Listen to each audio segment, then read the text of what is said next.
Hey everybody, it's Jenny McGarvey and I am back today to share with you how I planned in my memory planner. There are a few of you that are new around here. I will do my best to explain my process, but if you have any questions, please feel free to leave them in the comments below. I have already pre-planned and pre-printed my photos. I use my Canon selfie to print them. I use an app called Pick Frame to create the collages. The photos are approximately 2 inches by 1.5 inches. I say approximately since they are digital prints, so they're not a true 4x6, so they're a little bit off. I use the Happy Planner micro notes to plan out the photos that I'm going to include from the week. Most of the time they are from my iPhone. Every now and again I will have some from my DSLR, and those I usually also just send to my phone as well. So they usually all are kept on my phone and I can go through my phone and see which photos that I want to include from the week. I write them down and then I print them out. That's how it's easiest for my brain to keep track of them. The next step that I do is that I lay them out in a visually pleasing format. I keep them as close as I can to the days that they occurred. It is not important to me that it's absolutely that way, but if it can be, that works great for me. Some days there are several photos that are taken on the same day. For example, you'll see that like on Monday, for example, there's 2 photos, and on Thursday there's 2 photos. So I'll put them both on Thursday because it makes sense to put them there and they both fit there. So I'll do that. But then I'll also, for example, Sunday's photo, I let it creep up into Friday because there was no Friday photo. I also let you have a little better peek at my notebook, and then also those were the supplies that I pulled out to use.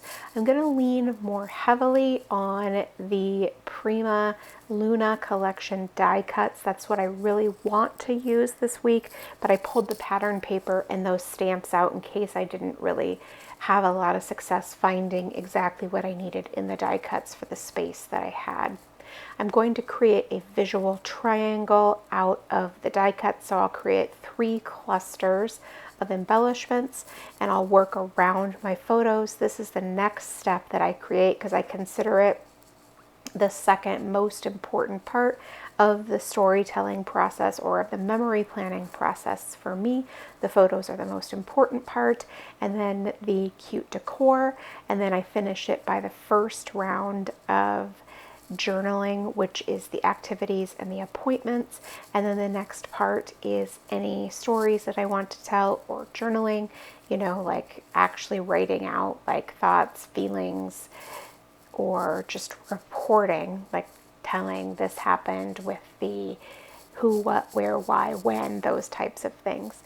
Now I'm creating the clusters, I'm layering the embellishments together, sometimes having them overlap with the photos as part of the clusters as well. Now, the thing you need to know if you're new here, but if you're old here, you already know this very, very well. I am not a perfectionist. There is no world where I am worried about perfect. So if you're worried about perfect, I may do some things that make you cringe. And I am wholly okay with that. I am not worried about things turning out perfectly. In fact, I'd prefer that they don't turn out perfect because life is not perfect and I am here to have fun. So for example, that trick or treat witch hat cluster, looking back at it, I don't like where that candy corn ends up because, spoiler alert, I do end up adhering that little candy corn right there. Looking at it, I kind of hate it. I should have put it over on the other side with the hat, but I don't. And guess what? It's okay. It doesn't screw with the integrity of this page. It ends up fine. And guess what? The one little candy corn is not going to make or break the page. And if I'm that bothered by it, I could go back and move it.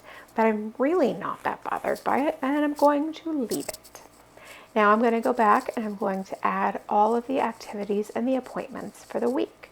I started this project in 2016. That's correct. I have finished memory planners from 2016, 17, 18, 19, 2020, and 2021, and you can scroll back on this very YouTube channel and watch my processes. So if you're new here, you have several years of memory planning to watch.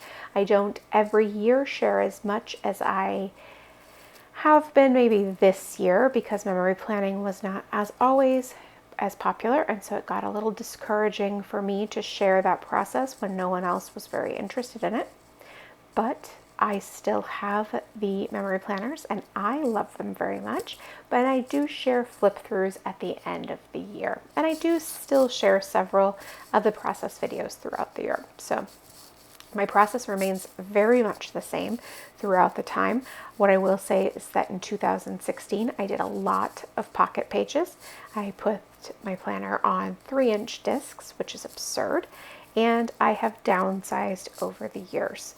So it has changed in several different ways, but the process is still the same. I'm still writing my activities and my appointments. That's why I started this.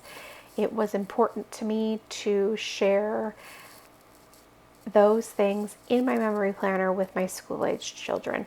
Probably when my youngest son moves out, I will probably stop that. It will probably no longer be important in my memory planner to document those things any longer. But I'm still a few years away from that, so let's not make myself sad today. Now anyway, let's start with the journaling. I like to use a mild liner to create the journaling lines. I don't always do this, but I have been on this kick recently again. I go in waves of doing that. I like to do this. I think it's one of those things that looks really cute. It adds some added color to the paper, and it also differentiates from the activities and the appointments, since the journaling will then be written on pink lines.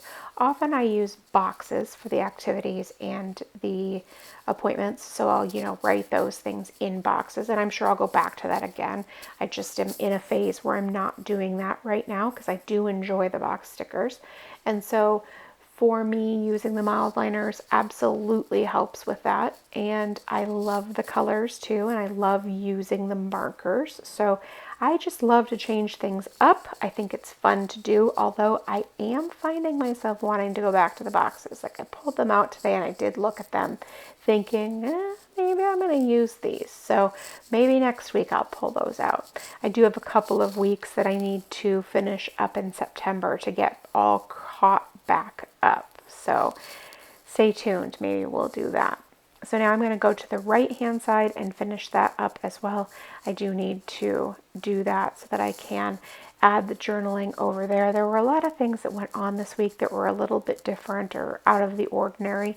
So I wanted to add those things, or add a little bit of backstory to those, or journaling, if you will, to talk about those things. But that's why there is a little extra journaling. Now there will be a little bit of extra white space this week. I haven't been leaving a lot of white space in my planners as of late. I have been filling that in with decor, but I did feel good about leaving a little white space, a little room to breathe, if you will. Just felt kind of nice to have that open area. So I will leave that at the end when we are all finished. I ordinarily leave open spaces for journaling and will just write big general blocks, but this week I did do a little bit that was more pointed towards specific photos, like sort of explain what was going on in each individual photo, which is a little bit unique. But that's also one of the things that I love about this, is the ability to change things from week to week. So that is it for me. I hope you enjoyed this. I look forward to hearing from you in the comments if you have any questions, and I will link everything I used for you in the description box below.